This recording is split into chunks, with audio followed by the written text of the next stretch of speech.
Well, I did grow up in Knoxville, Tennessee. My parents were actually from West Tennessee originally, so I had Southern roots, but they'd both gone north to find jobs. And so I was actually born in Oak Park, Illinois, which is a suburb of Chicago.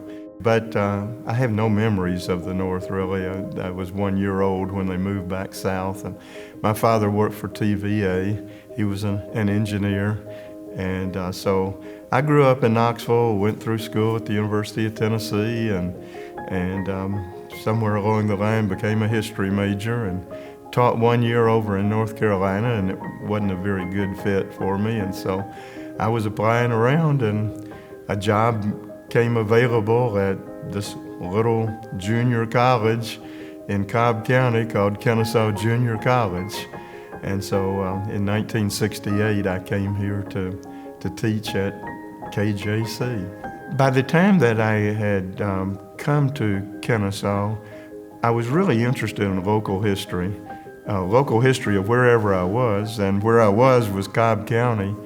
And so I wanted to do something on Cobb County, and my major professor at the University of Tennessee was, I guess, an authority on Andrew Johnson. He was editing the papers of President Andrew Johnson.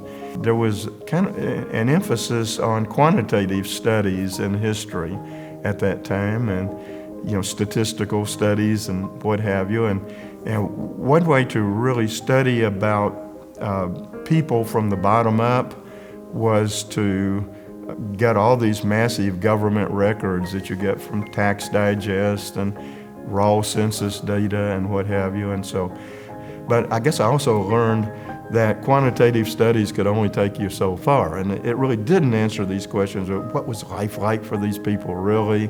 And so I guess at that point I decided no more quantitative studies. Let's stick a microphone in front of people and start asking them these questions. So 78 was the year I finished my doctorate. Right as we became a four-year school, I had my doctorate, and I mean, it was a wonderful time at Kennesaw because we had been hired to teach American history or world history or what have you, but nobody was hired for a specific discipline. And all of a sudden we could have a faculty meeting and just decide, well, who wants to teach modern Middle East? Who wants to teach Georgia history? And I was lucky that nobody else wanted to teach Georgia history. So I got to teach Georgia history, and it was very helpful to do local studies because you didn't have to travel 500 miles to find an archive that had the records that you needed. And in my case, I was also interested in service. And I guess I did two things early on that were very affordable, and one was to get a tape recorder so I could go out and interview people, and the other was to get an old slide projector so I could put together a slideshow and go out and start talking about Cobb County to anybody that wanted to invite me out to speak. And then at the same time started going out and interviewing people as well. The best way to understand a culture is to hear people tell their stories, I think.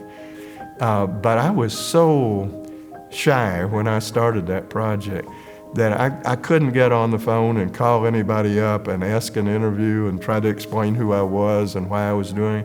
So at first, this didn't last this only lasted for the first set of interviews, but I actually sent letters to people that I wanted to interview, and I put stamped self-addressed postcards inside that they could send back saying yes or no, it's okay to contact me. And I mean, it's crazy, but that's the way I was at the beginning.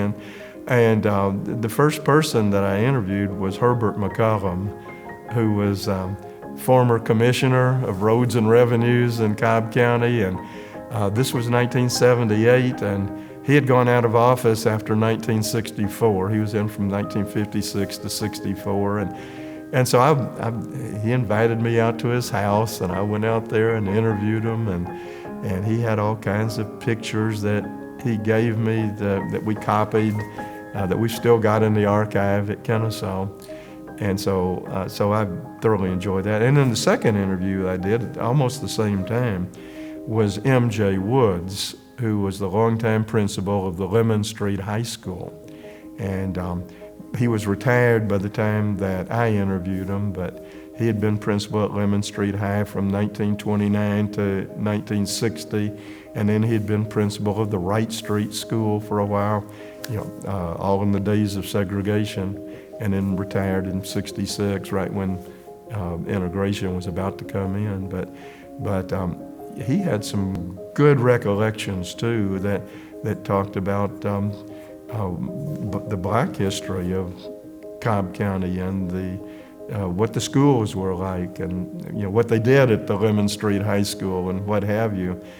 Oral history projects has just been very rewarding from my part to be part of it, to record all these stories. Every now and then I try to come up with some kind of a count. I don't really have a good count. I know it's well over 300 that we've done. I think Acworth is just a phenomenal story that probably lots of people ought to be studying, to see how you use historic preservation to promote your local economy, and how you use taxpayers' money in a proper manner to promote your economy. And to me, Acworth it's like, if you're interested in preserving things, it's not like you have to fight City Hall in Acworth compared to some places that I think Marcia Andruzzi was pro-historic preservation when she was mayor. Certainly Tommy Allagood has been during his time in office. And just the story of Save Acworth History Foundation, it's neat. Not every community has a Save Acworth History Foundation. And I enjoy talking to people that have stories to tell, that people that are different from me, that have things to tell.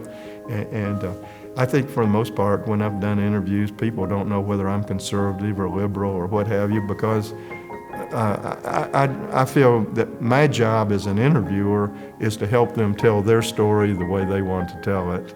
And I just think it's fun to hear people be passionate about whatever they're passionate about.